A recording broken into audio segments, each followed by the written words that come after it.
Nos encontramos en el lugar más antiguo del planeta. Su formación comenzó hace 200 millones de años al fracturarse el supercontinente Pangea. Desde entonces, la devastadora fuerza de la naturaleza no ha dejado de modelarlo, de esculpir las más bellas formas en una tarea de creación que nunca termina.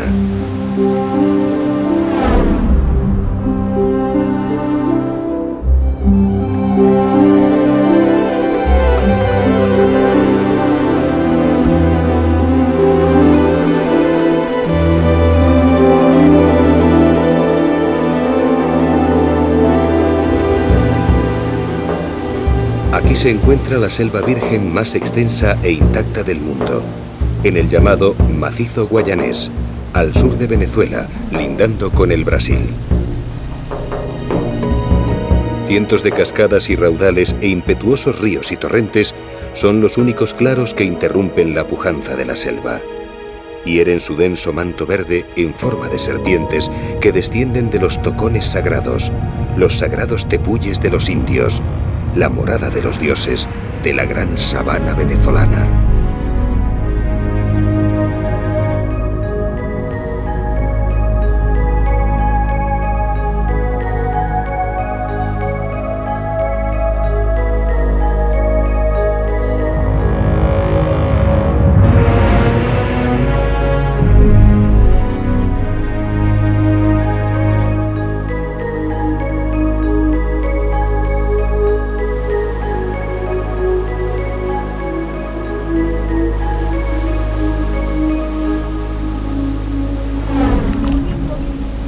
En el interior de este mundo verde anclado en el tiempo, viven hombres adaptados íntimamente a este medio selvático, que aunque fascinante, está lleno de peligros. Son unos habitantes más de la jungla que conviven y respetan las infinitas formas de vida de su entorno. Su cultura es milenaria, casi tanto como el paisaje donde se desarrolla.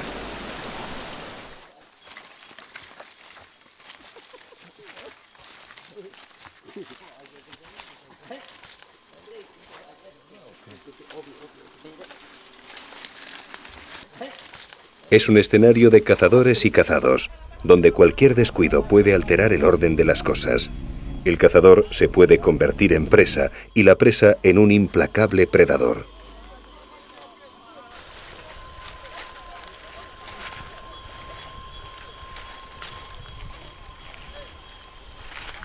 Pero el rey siempre es el tigre, el jaguar que siempre acecha con su tenebrosa mirada. Su rugido silencia el bosque, paraliza el latido de la vida. La jungla no recupera el aliento hasta que su majestad se cobra el tributo de sangre. Aquí viven indios de diferentes etnias, pemones, maquiritares, panares y otis, divididos en un sinfín de tribus.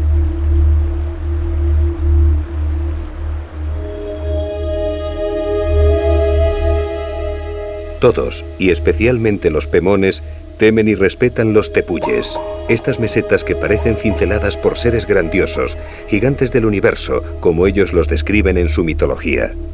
Sin duda, el tepuy más venerado es el Aullantepuy, la montaña del diablo, en idioma pemón.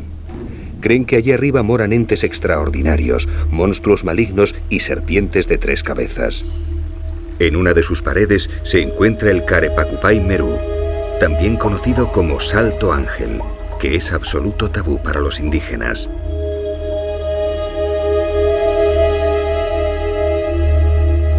En sus ensoñaciones psicodélicas, los chamanes cantan para advertir a los suyos.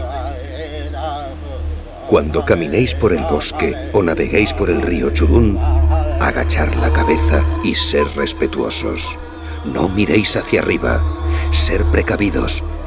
Encima del Aullan viven espíritus crueles y perversos que no admiten ser observados. Y si tenéis que ir al cañón del diablo, vuestros ojos no deben ver jamás el gran salto Carepacupay. Detrás de él vive el más poderoso de los dioses. Si le veis, no dudará en daros muerte.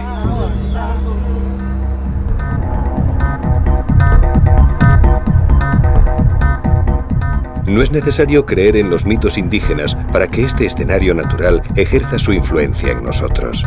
El Auyán es uno de los más bellos tepuyes de Venezuela, una colosal formación rocosa que se eleva dramáticamente sobre la maraña vegetal de la selva en paredes verticales de más de 1000 metros de altura. El agua de los ríos Churún y Carrao es roja, y en los raudales se vuelve multicolor por efecto de la espuma. Esta pigmentación se debe a la gran cantidad de tanino que arrastran. El poder desinfectante de esta sustancia hace que el agua encarnada y transparente sea potable.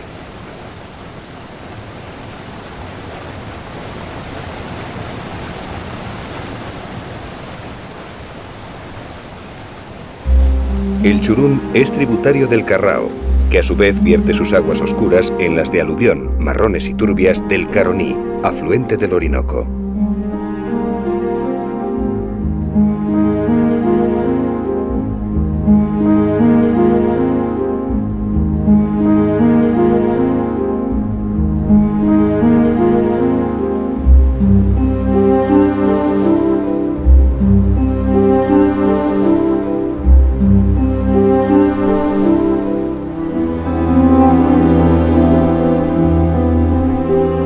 Son ríos de difícil navegación por la cantidad de rápidos y saltos que tienen. En la época seca, de diciembre a junio, el escaso caudal del Churún lo hace innavegable.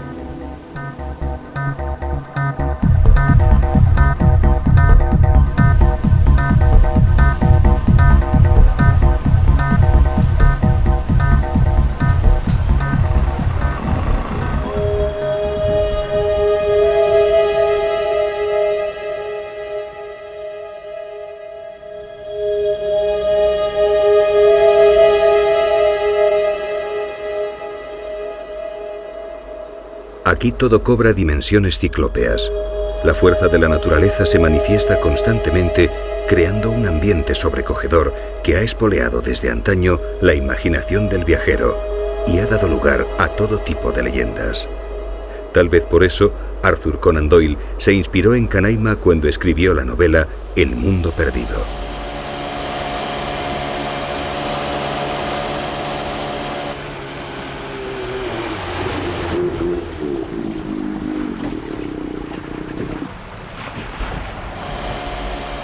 Al salir de un cerrado meandro del Churún, el mítico Carepacupay de los Pemones, el Salto Ángel, hace su aparición.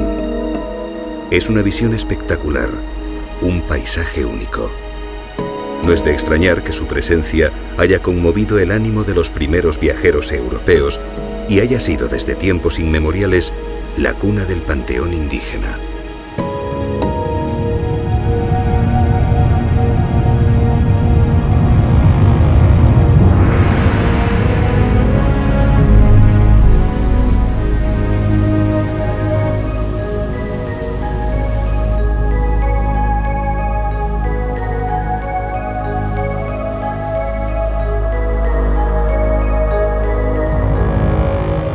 Es el salto de agua más alto del mundo.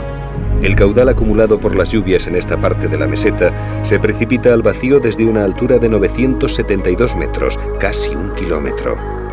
Es 17 veces más alto que las cataratas del Niágara.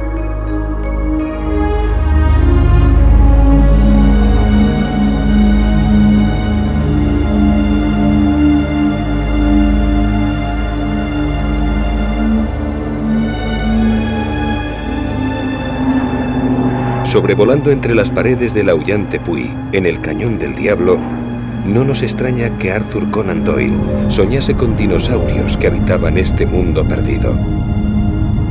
En los 700 kilómetros cuadrados de extensión del Auyán Tepuy, la vegetación y la fauna es distinta a la de abajo. Los tepuyes son restos de una gran meseta que en el Precámbrico ocupaba toda la región. Las especies vegetales que cubrían el antiguo macizo y parte de su fauna han perdurado en las cimas de estos cerros, aisladas por sus altas paredes verticales.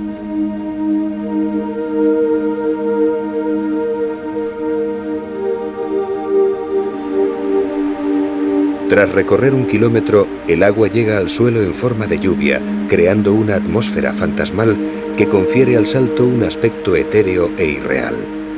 En su base, al amanecer, el reflejo de los primeros rayos del sol provoca un arco iris que aumenta, si cabe, la imagen imponente del Carepacupay de los indios.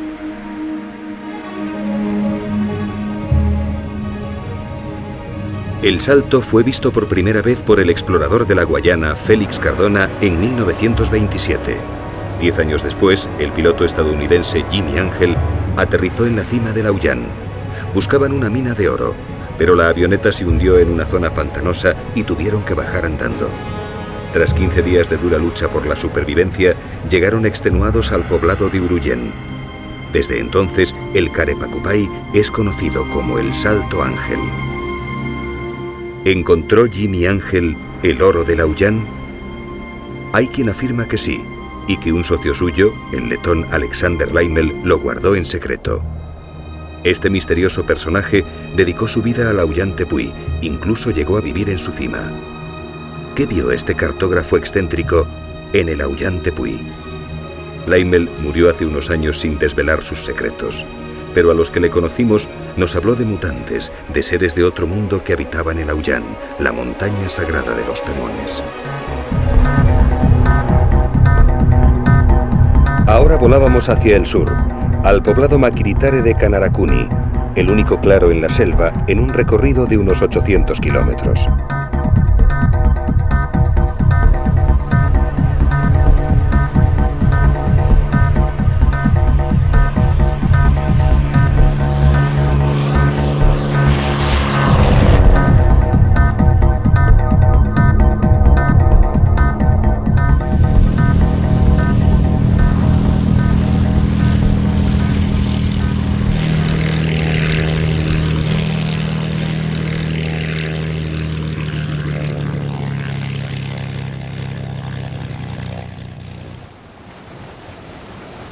A una hora en canoa por el río Canaracuni, tuvimos nuestro primer encuentro con los Sanema, un grupo nómada escindido de los Yanomamis, el pueblo feroz, como los bautizó injustamente el antropólogo norteamericano Napoleon Shannon.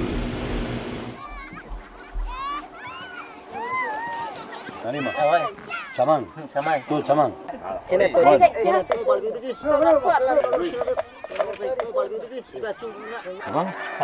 Chamán.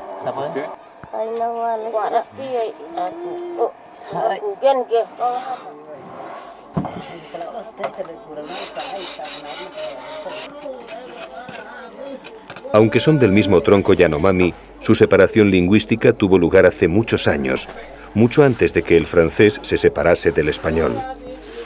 En la actualidad no se entienden al hablar, aunque sus costumbres son casi idénticas.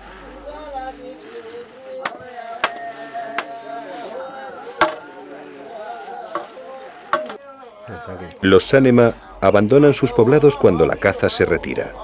Se trasladan a una zona lejana donde puedan capturar con más facilidad sus presas favoritas, los dantos o tapires y los vaquiros, una especie de cerdo salvaje más pequeño que el jabalí.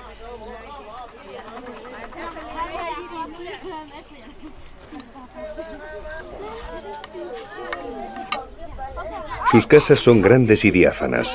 Sobre las paredes hechas de palos y a veces de barro, colocan una cubierta de hojas de palma. El hogar preside el recinto. Uno de los extremos es utilizado como almacén de alimentos y de los escasos utensilios que poseen. En el resto del espacio cuelgan sus chinchorros o hamacas, donde descansan y duermen.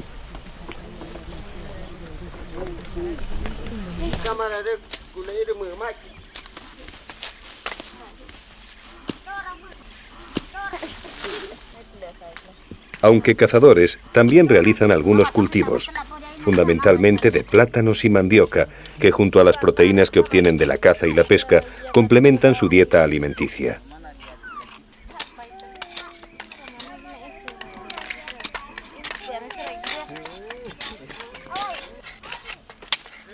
Las fincas de comida pertenecen a la comunidad. Las mujeres son las encargadas de cultivar y recolectar las cosechas. La mandioca es un arbusto de la familia de las euforbiáceas de 1 a 2 metros de alto que desarrolla unas raíces muy grandes en forma de tubérculos carnosos. Son de gran poder alimenticio por la cantidad de almidón que contienen.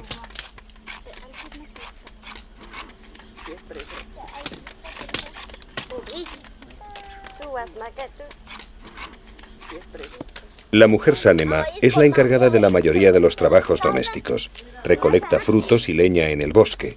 Cultiva, cocina y cuida de los niños más pequeños. El hombre emplea casi todo su tiempo en la caza y ocasionalmente pesca en las quebradas cercanas al poblado.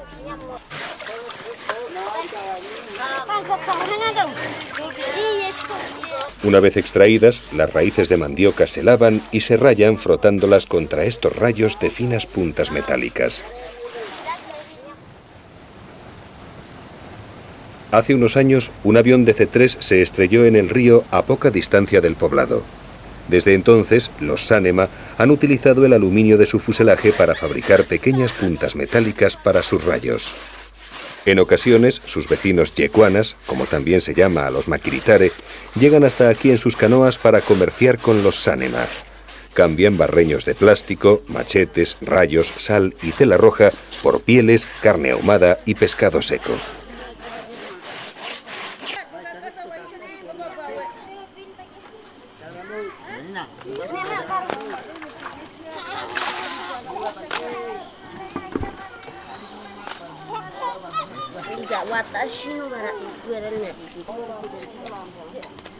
La tapioca, el producto de rallar la mandioca, se introduce en el seucán, unos canastos flexibles que servirán para exprimirla. La confección de los seucán, también llamados tinquis, es una labor reservada a los hombres mayores que realizan meticulosamente su trabajo porque poseen el don de la paciencia.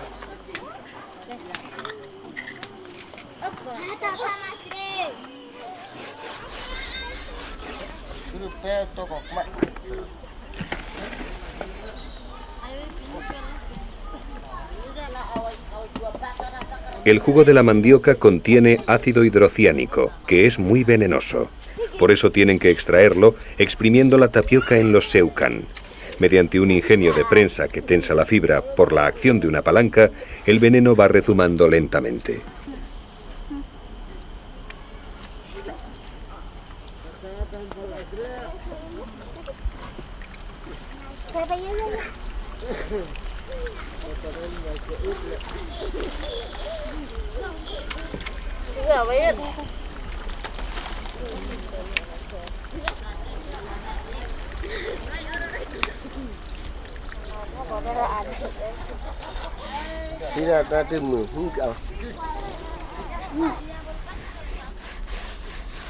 Son adictos al tabaco. Lo mismo hombres que mujeres adquieren un aspecto brutal al acoplarse una gruesa mascada de tabaco entre el labio inferior y la encía.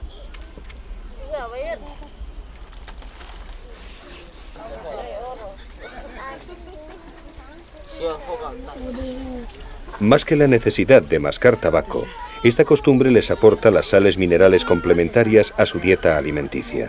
Humedecen las hojas de tabaco y las embadurnan en cenizas. Poco a poco van moldeando la mezcla hasta conseguir un rulo prensado que se introducen en la boca. Como tantas otras cosas que son comunales entre los Sánema, las mascadas de tabaco también se comparten. Viajan de boca en boca con la mayor naturalidad.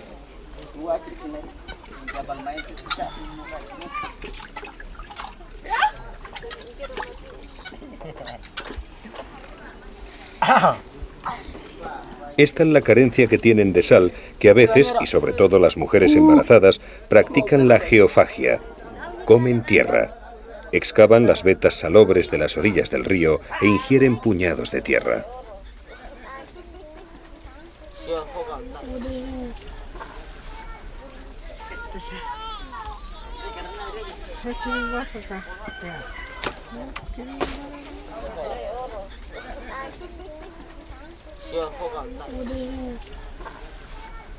Cuando la prensa ha extraído todo el jugo venenoso, la tapioca queda lista para hacer el cazabe, el pan de la selva.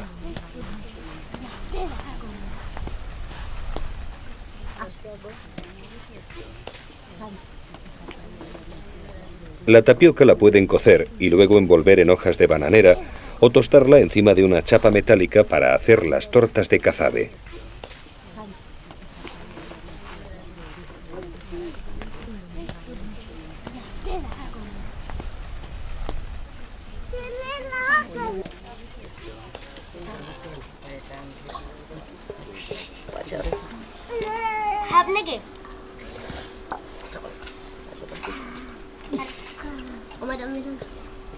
Estos hombres del bosque tienen el hábito de maquillar su cuerpo y su rostro antes de emprender cualquier acción. Sobre todo utilizan el rojo de la semilla del onoto y el negro que obtienen de los tizones del hogar. Cada sánema tiene un dibujo concreto que le protege. Suelen representar a sus animales totémicos vistos bajo los efectos de la sakona o yopo, una potente sustancia visionaria que aspiran por las fosas nasales.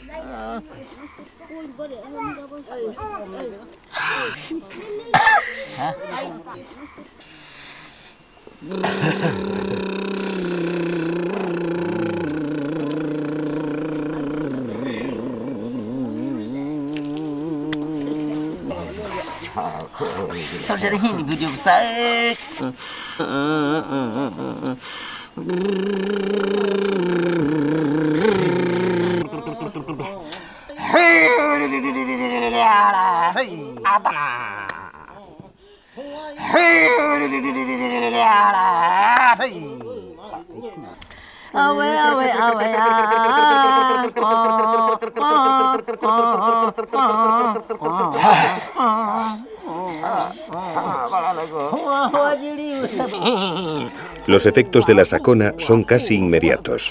Ahora, la simbiosis con la dimensión mágica de la jungla es absoluta. Desde su atalaya psicodélica pueden ver a los espíritus de la selva sin ser vulnerables a su influencia y encontrarse con su moresby, una parte del alma del sánema que mora en un animal determinado del bosque, convirtiéndolo en su protector.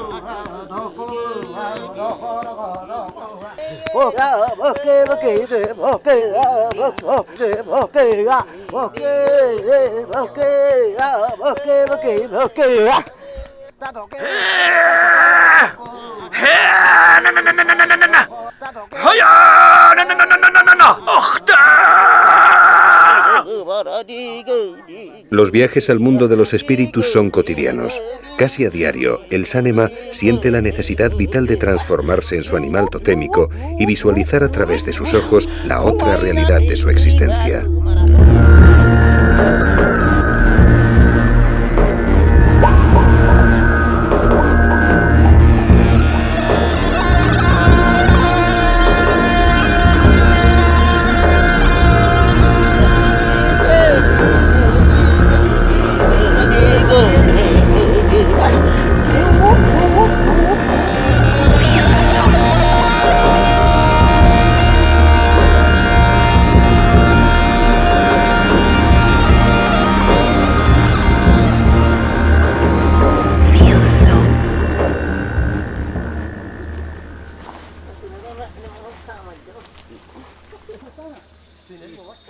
Bajo la protección de sus pinturas rituales, las partidas de caza se adentran en la espesura de la selva primigenia más antigua del mundo. Junto con el Amazonas, forma parte del pulmón vegetal más grande del planeta, un patrimonio de la humanidad que todos tenemos la obligación de preservar. Los cazadores permanecen inmóviles, al acecho, en silencio, esperando que alguna presa se mueva para lanzarse al ataque. Al poco tiempo, la jungla comienza a sonar. Los animales recobran la confianza sin percibir la presencia de una inteligencia superior que interpreta cada ruido que provocan al instante. El hombre está cazando, y hasta el propio rey jaguar busca cobijo en la penumbra de la selva y se doblega abrumado ante la esencia humana.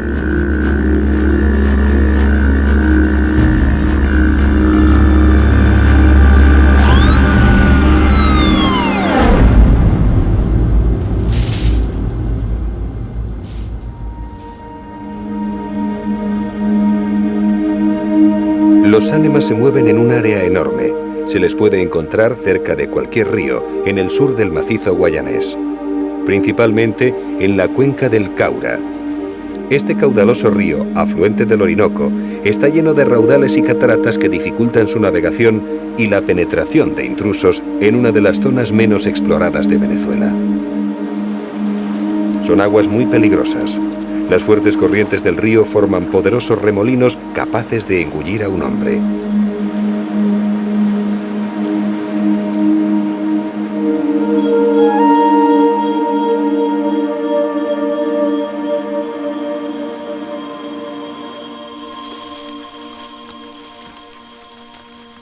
La noche también es aprovechada por las partidas de caza.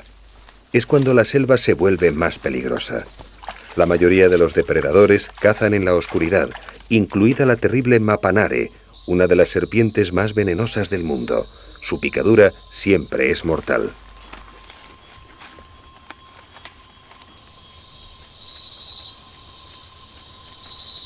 Pero los Sanema saben bien dónde pisar en este mundo que dominan hace más de 3000 años.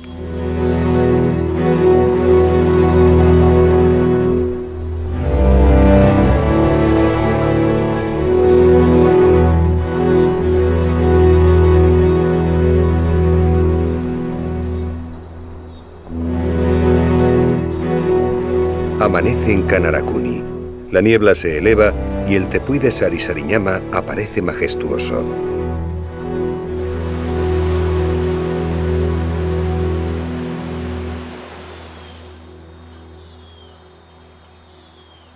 Los jóvenes Yekuana, Makiritare, vecinos de los Sanema, preparan sus cerbatanas.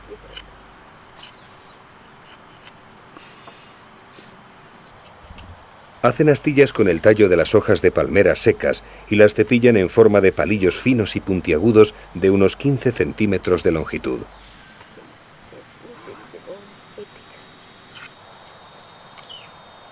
En la parte posterior de los dardos enrollan unas fibras de textura algodonosa de un grosor igual al diámetro del cañón de las cerbatanas. Al soplar, las fibras reciben la presión del aire y el dardo sale lanzado a gran velocidad. Aquí todos emplean los recursos vegetales que les da el bosque.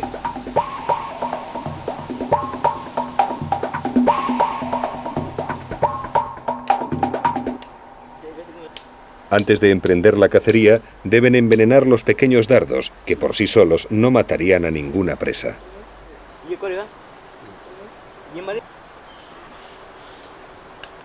Realizan unas incisiones en la corteza de un árbol llamado tunare, y esperan a que comience a emanar una resina naranja extremadamente venenosa. Luego impregnan las afiladas puntas de sus dardos en el viscoso veneno, convirtiéndolos en la más eficaz de las armas.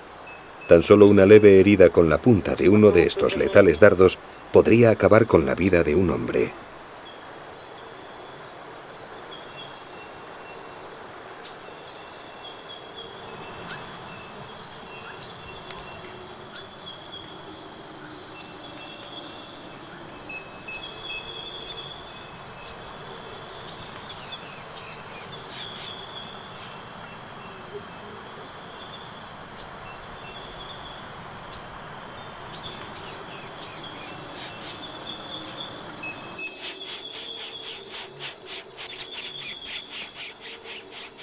Son unos especialistas en las técnicas del reclamo. Saben imitar el canto de casi todos los pájaros que conocen.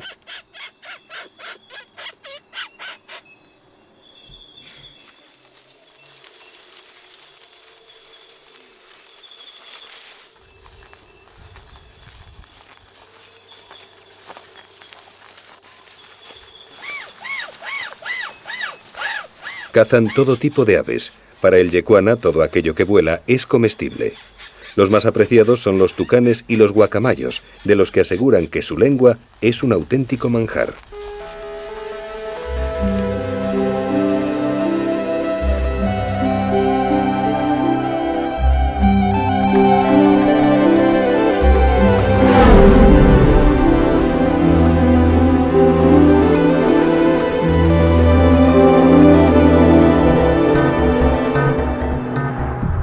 Desde Kanarakuni sobrevolamos el tepuy de Sarisariñama.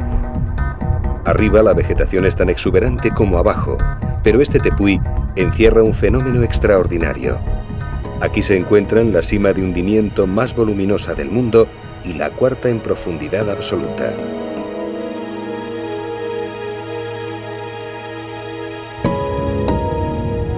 La superficie de la meseta está surcada por profundas grietas y las mayores simas de colapso desarrolladas en roca arenisca.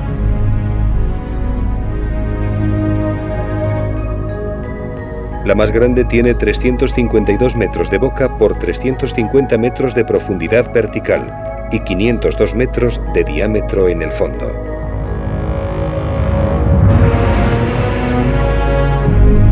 Se han desarrollado por el hundimiento de grandes cavidades de roca arenisca. Poseen un sistema propio de drenaje formado por corrientes que se originan en sus paredes y bordes y terminan desapareciendo por vía subterránea.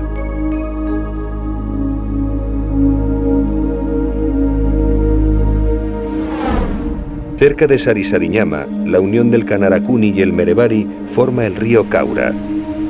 Sus aguas descienden con bravura en el Salto Para, una de las cataratas más espectaculares de Venezuela y un lugar sagrado para los indígenas.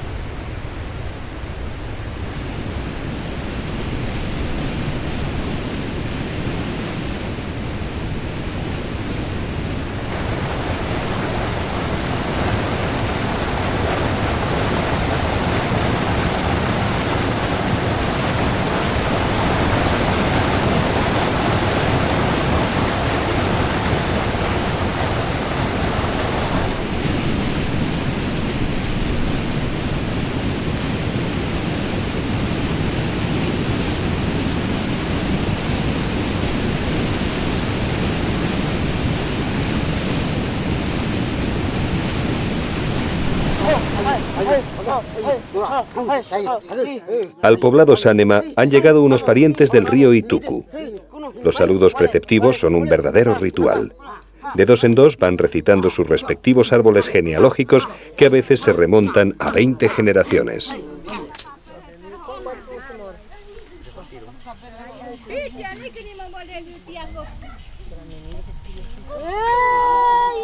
Mientras, la vida cotidiana sigue su lento transcurrir.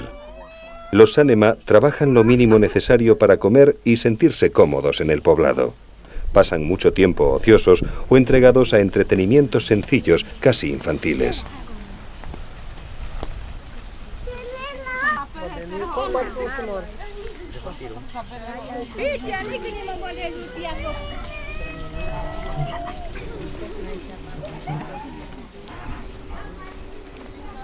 La llegada de visitantes siempre rompe la monotonía.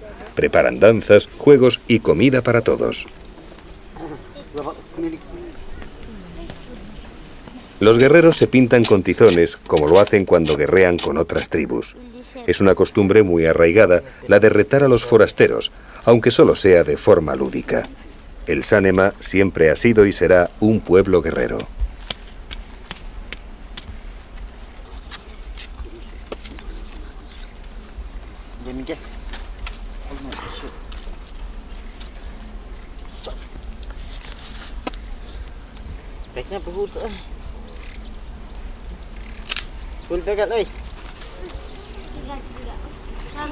Los visitantes entran en el poblado con sus arcos armados. Allí otros guerreros les esperan.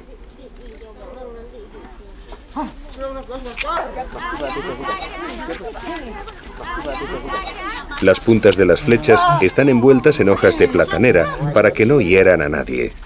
Es tan solo un ritual de bienvenida. Los Sánema creen que tras la creación del mundo, los dioses libraron una cruel batalla en las estrellas.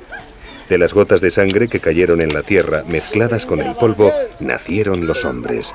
Por eso se consideran surgidos de la violencia, lo que podría explicar la importancia que tiene en ellos la guerra y las confrontaciones bélicas.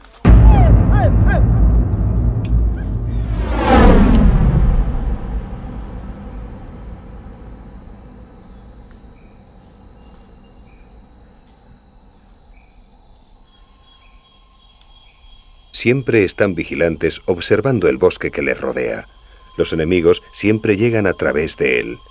Esa maraña forestal, que aquí es especialmente tupida. En el macizo guayanés, la selva se desarrolla en un suelo granítico. Los árboles se ven obligados a sujetarse mediante raíces aéreas y de superficie. Por eso, hay zonas donde el bosque se hace casi impenetrable.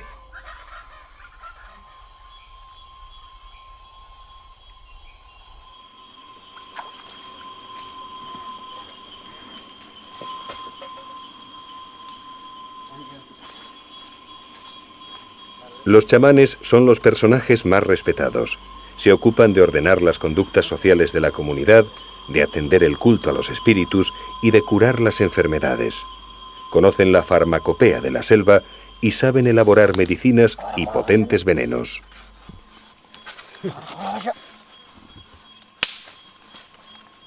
Son los encargados de la recolección y preparación de la sacona o yopo. Buscan en el bosque el árbol llamado amaí. Cuanto más grande y adulto sea, más fuerte será el alucinógeno que obtengan.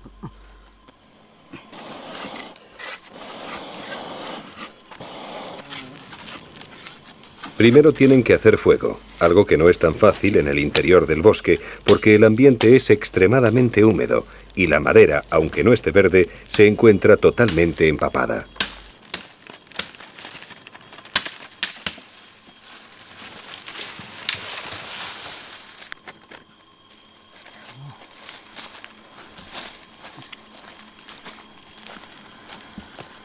Lo encienden con un tizón candente que han traído desde el poblado.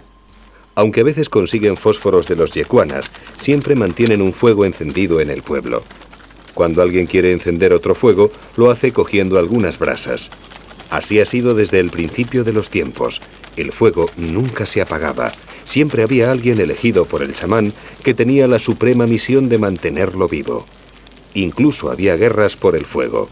Cuando un grupo se quedaba sin él, atacaba a otro para robarle las brasas.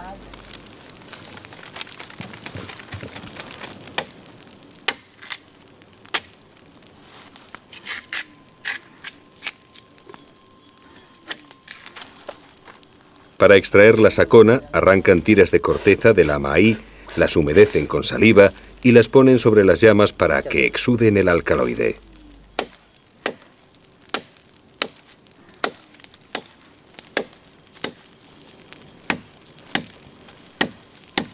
La sabiduría de los chamanes está provocando una nueva invasión de la selva.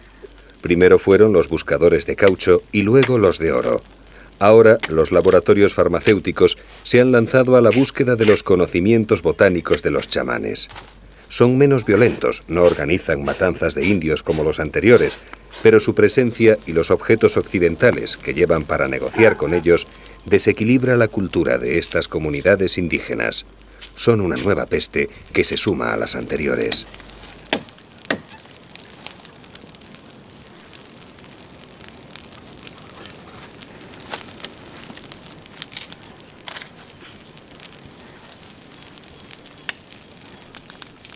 La resina alucinógena exudada por la acción del calor es depositada en una marmita que luego pondrán a cocer hasta que se solidifique.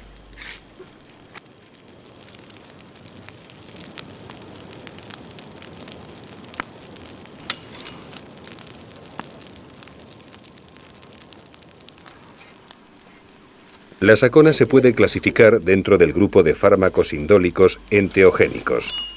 Solo es utilizada de forma litúrgica, como sucede en otras sociedades con el peyote, la ayahuasca, el cactus San Pedro o en Centroáfrica con la iboga.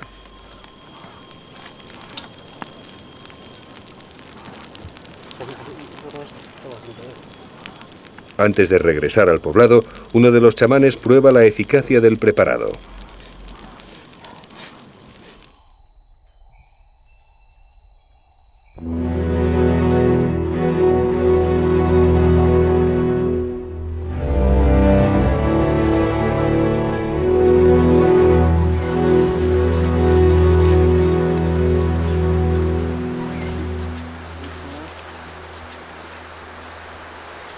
Con motivo de la visita, algunos hombres han salido a pescar. Para ello tienen que recolectar primero las lianas de barbasco.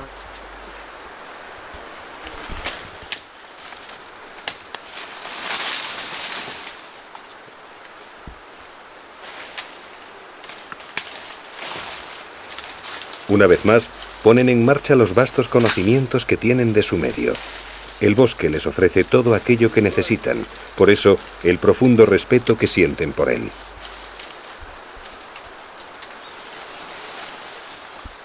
Aquí dentro viven los espíritus de sus antepasados junto a otros que son propios de la selva. Cada árbol, cada planta, cada ser viviente es la morada de un espíritu. Por eso cada vez que cortan un árbol o extraen algo del bosque, los chamanes tienen que solicitar permiso a sus deidades.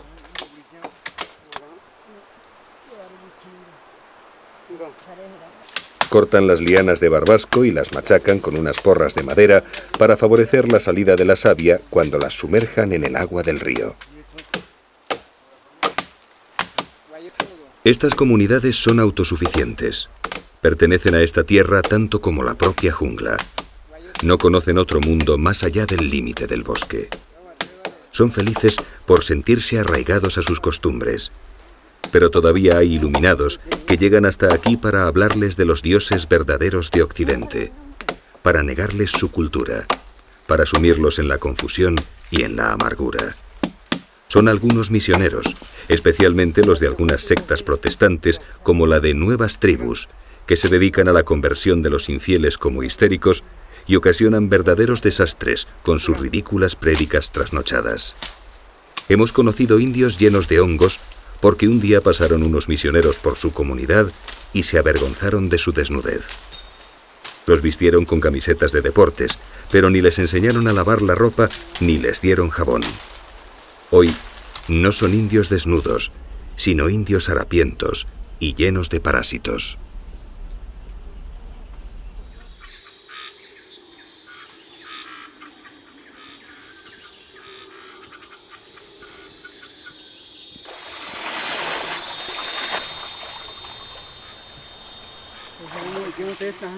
La savia del barbasco va enturbiando las transparentes aguas del río.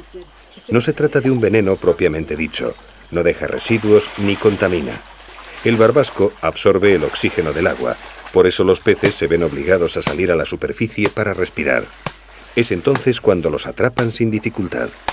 Al poco tiempo, el barbasco es arrastrado por la corriente y desaparece sin que el río sufra ninguna consecuencia.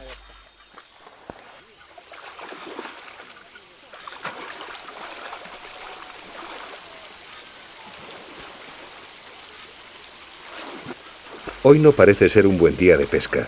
Los pescadores miran fijamente el agua, pero los peces no salen y para colmo, el sol de hace unos minutos ha dado paso a una tormenta, algo muy frecuente en esta latitud, donde el clima puede cambiar varias veces en un mismo día.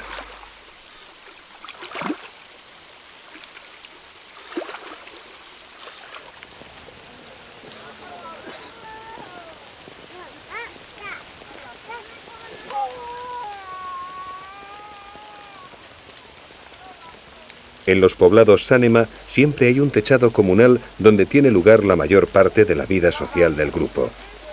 Por las mañanas, las mujeres Sánema tienen la costumbre de reunirse aquí para pintarse el rostro y el cuerpo con dibujos clánicos o esotéricos.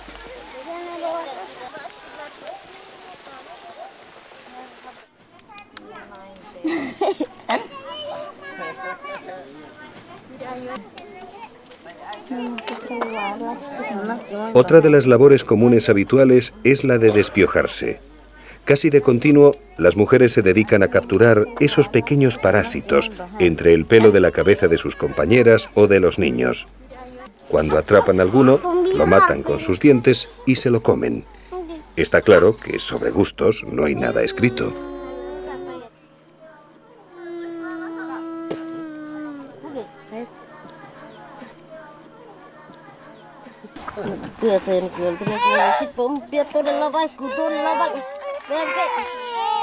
A modo de colirio, el jugo de esta liana calma la irritación de los ojos del niño. Conocen innumerables remedios para muchas de las dolencias que padecen. Pero la enfermedad aquí tiene una trascendencia religiosa por residir su etiología en la magia y los hechizos.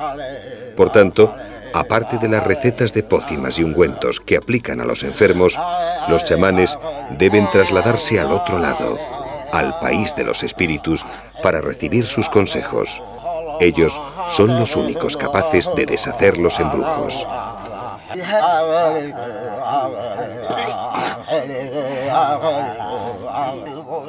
Necesitan ingerir fuertes dosis de sacona que les produce una gran salivación. El viaje que tienen que realizar para encontrarse con sus deidades y formular sus preguntas es muy largo. Los cánticos rituales y los movimientos acompasados son eficaces instrumentos para salir de sí mismos, para trascender al más allá, para abrir la puerta que permite a sus conciencias acceder a una realidad diferente.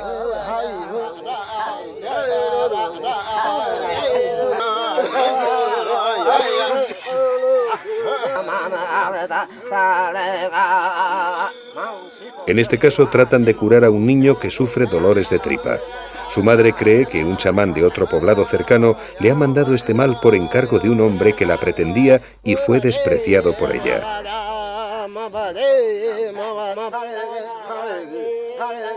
Este tipo de conflictos es muy frecuente entre los Sanema.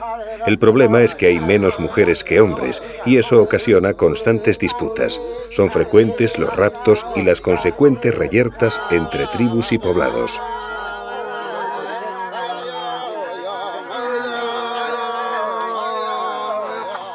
El chamán mayor indica lo que tienen que hacer para extraer el mal del cuerpo del niño. Los otros ejecutan sus órdenes mientras siguen ingiriendo el poderoso alucinógeno. El más joven frota las manos sobre la tripa del niño para impregnarse del mal que le atenaza. Luego se dirige al exterior del techado y lo expulsa hacia la selva. Seguramente el niño se curará con las hierbas que más tarde le suministrarán, pero la madre necesita este rito catártico para sentirse liberada del conjuro.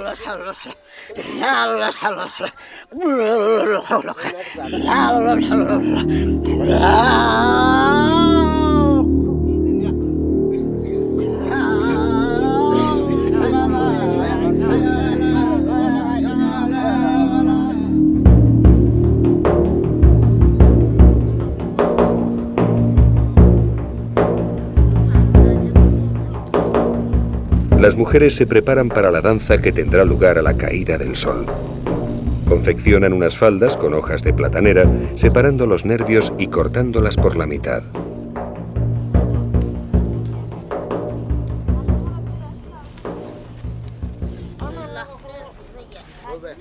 En estas manos hay 3000 años de cultura. Sus madres y sus abuelas, y sus bisabuelas, y sus tatarabuelas, y las mujeres del principio de los tiempos, de su tiempo selvático, también confeccionaron estas mismas faldas.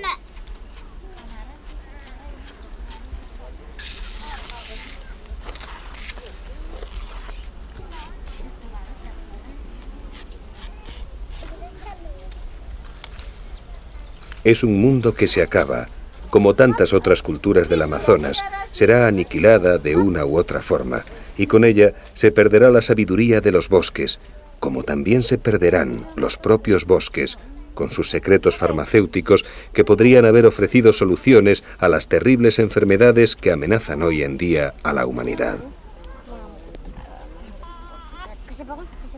Mientras tanto, los cuerpos de las mujeres Sanema seguirán luciendo el plumón ceremonial o las fibras algodonosas, las mismas que utilizan en las fiestas de defunción, donde adquieren las cualidades que tenían sus parientes muertos al ingerir sus cenizas mezcladas con una papilla de plátano.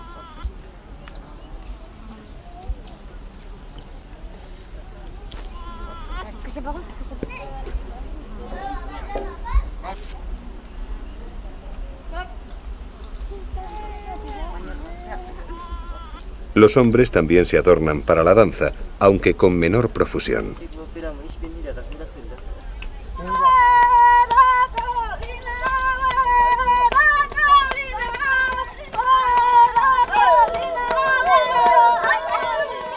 Lo cierto es que nuestros amigos del bosque no brillan mucho como bailarines. Sus danzas son escuetas y monótonas, pero ponen de manifiesto una vez más el carácter risueño y jocoso que poseen. Aquí termina nuestro fascinante viaje por el macizo guayanés en Venezuela y a través del tiempo con los indios Sanema. Quizás ahora aquellos que nos hayan seguido sientan la misma necesidad que nosotros de proteger este mundo único que puede desaparecer para siempre.